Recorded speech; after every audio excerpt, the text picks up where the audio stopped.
Hey everybody, today we're taking a look at Blue Beetle Jaimé Reyes, Book 2.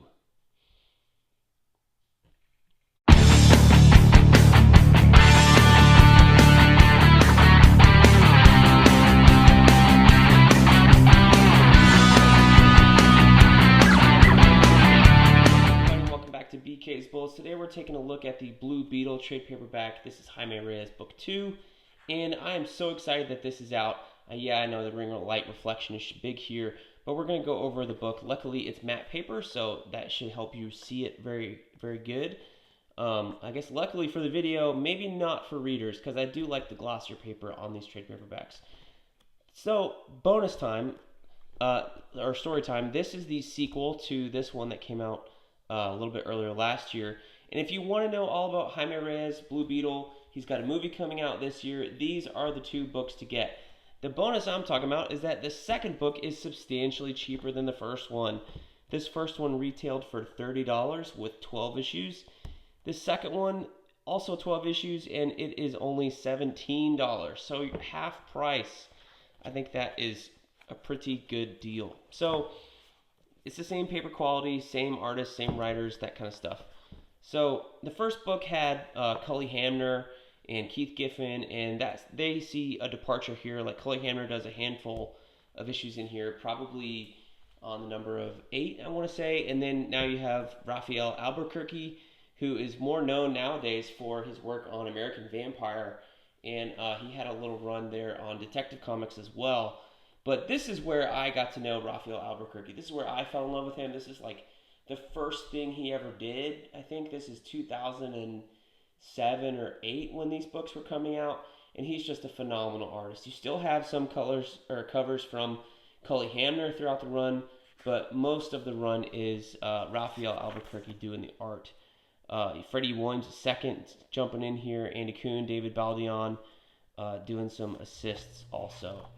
So this picks up basically straight after book 1, and this first issue, number 13 here, is kind of the true origin story of Jaimé Reyes. This is like, or not the true origin, but it basically follows up on everything that's going on. You got Peacemaker here. That's the same character as John Cena in the Suicide Squad. This is before they revamped him, so to speak, and gave him his helmet back. But he was running around in the mid-2000s as this guy with a tattoo and a gun. But Raphael Albuquerque's art here is super strong, super expressive, and super fun. You got David Baldeon jumping in here.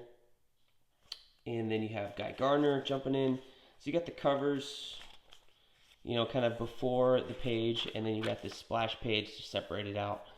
So that's fun.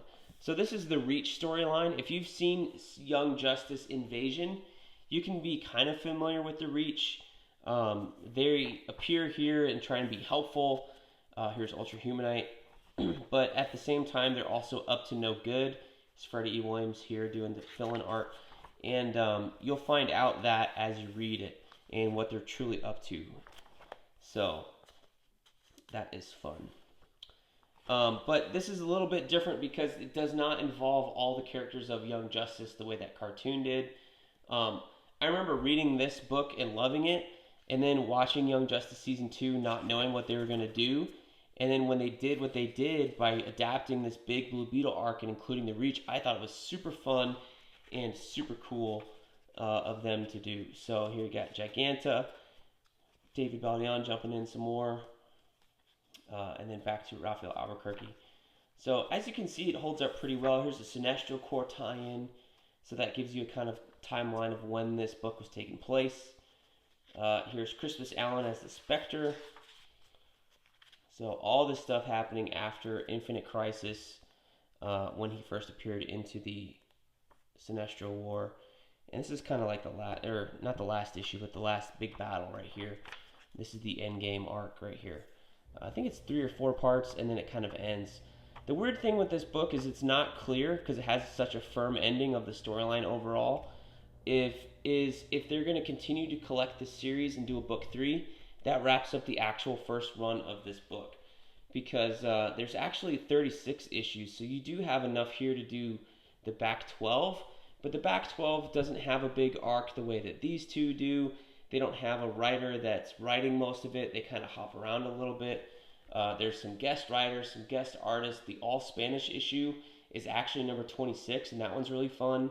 I'm not sure how they would collect that here, if they would just do it like they put it out and include the English script in the back for everybody like me who doesn't speak Spanish. But that issue is still really, really good and meant to a lot of people when it came out.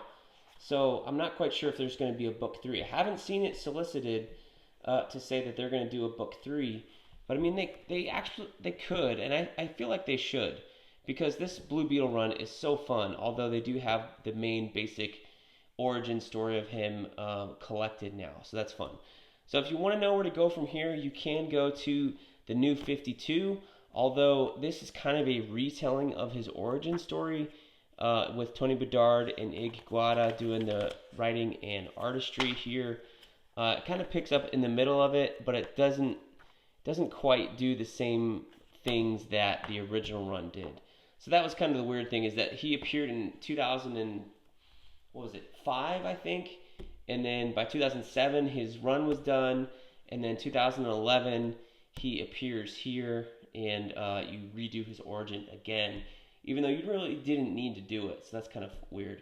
The other thing I feel like they should do, they should do a Volume 3, because Volume 3 does tie in with the Booster Gold stuff, and then you get the Black Beetle showing up and things like that. So I don't know if that is too much of a tie with Booster Gold, that they don't want to include that here. But there's definitely some backup stories that he had in other DC books that take place after issue 36 that they could put in a Volume 3 or make that the Volume 4. So I hope they continue on with the Jaime Reyes books, as it were, and collect all of the pre-New 52 Blue Beetle run, because it's a whole lot of fun. And I really do suggest you guys go and pick these up, read them. They're phenomenal. They're fantastic. They're my favorites. And thank you guys for watching this overview of Blue Beetle Jaime Reyes Book 2. I know we didn't go into a whole bunch of detail in, page by page, but that's an overview. You just want to get a feeling for the art, the paper, the way the book lays out, that kind of stuff. The background. There's really no extras or anything like that. It's just covers and some ads and the story. So I showed you how the covers are laid out. They're in between each issue, and then they're all on the back.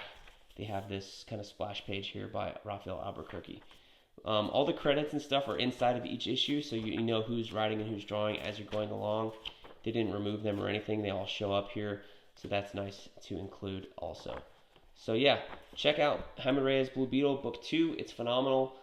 2 thumbs up, highest recommendation from me for this Blue Beetle run. And thank you guys for watching. We'll see you guys next time in the Funny Pages.